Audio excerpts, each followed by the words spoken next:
Hi, I'm Amy Harbison, and welcome to Seniors Today, a monthly program produced by the Commission on Aging.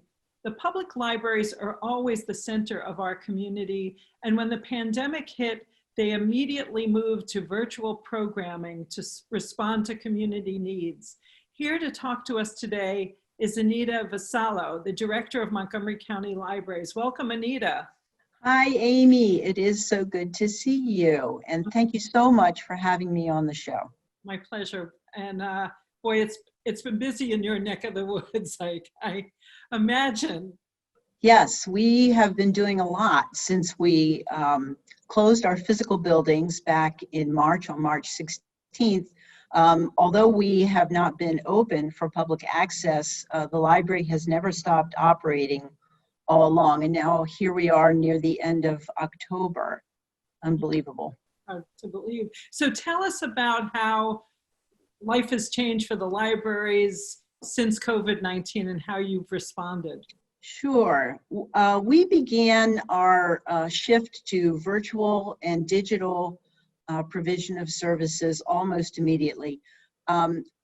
When we closed back in March, we had never done a virtual program. We'd never done an online streaming program. We had our first one on March 23rd, which was a story time.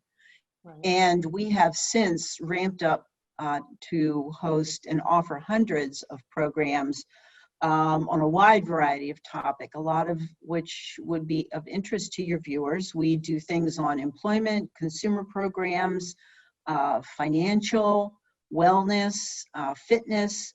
We have our traditional library book discussions. We have conversation clubs in French, Spanish, and English.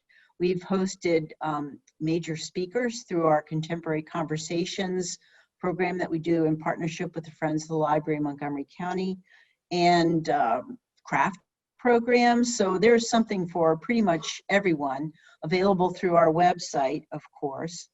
We also, on July 6th, launched our Holds to Go service.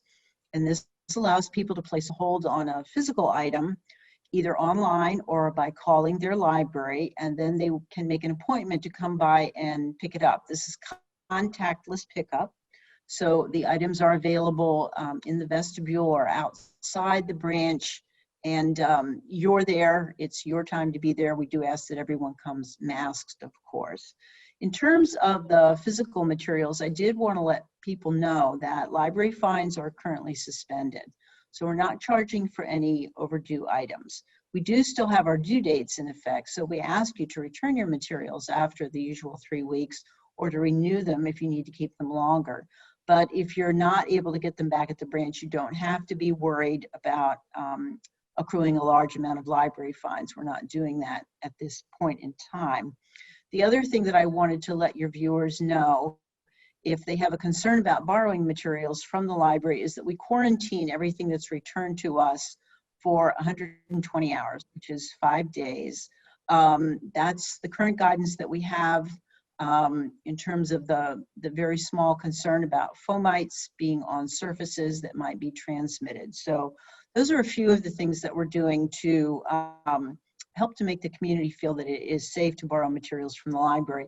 And then, of course, we have a wide range of digital resources that people can download, ebooks, streaming movies, musical performances, magazines, and all sorts of things for kids. So there's a lot going on at the library and a lot for people to be able to access right now, even though our buildings aren't open.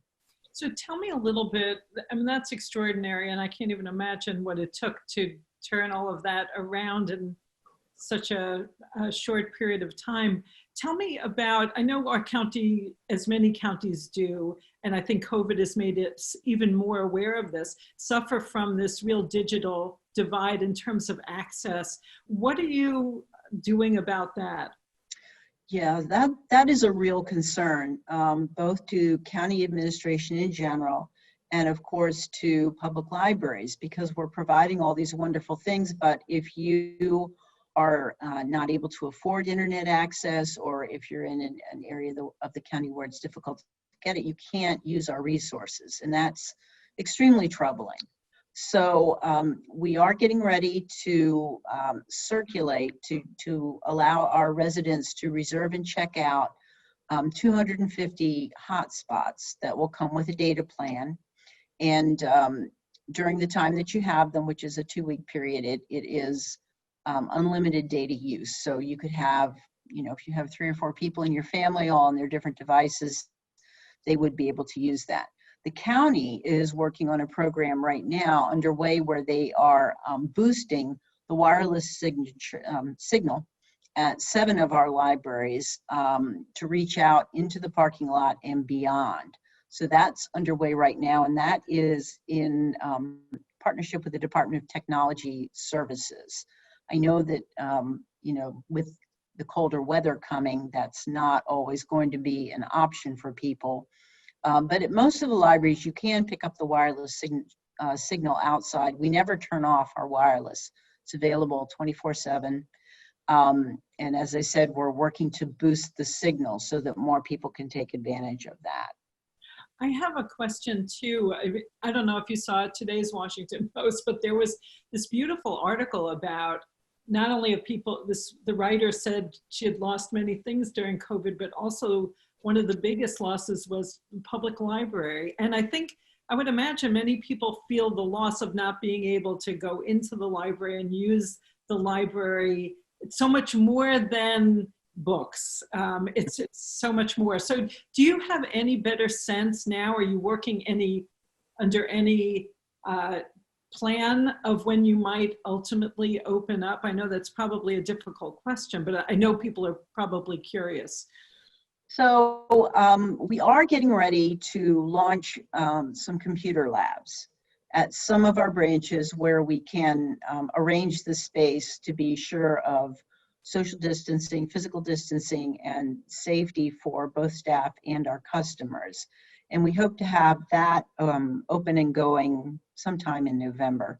In terms of actually opening the branches for resumption of services inside, of course, we're a Department of County Government, and reopening the libraries in that way is slated for phase 3. So as you know, we're in phase 2, and the county executive, Mr. Elrich, the chief public health officer, Dr. Gales, and Dr. Stoddard, the chief of the Office of Emergency Management and Homeland Security, are being very cautious and considering the safety of our community very seriously before we make any moves to move forward for any further resumption of our services. So I know that the holds to go service is not 100% like coming to the library and picking out your own books, but the librarians are very willing to help people on the phone. If someone wants to call and say, my grandson is coming to visit me for 2 weeks and I'd like to get 25 picture books for him, we'll put that together and have it available for you to pick up. The Holds to Go service has been very popular. We launched that on July 6th, and I know that by now we have done well over 100,000 appointments for people to come in and pick up materials. So when people call, should they be calling a general phone number, or should they call their local branch if they need support?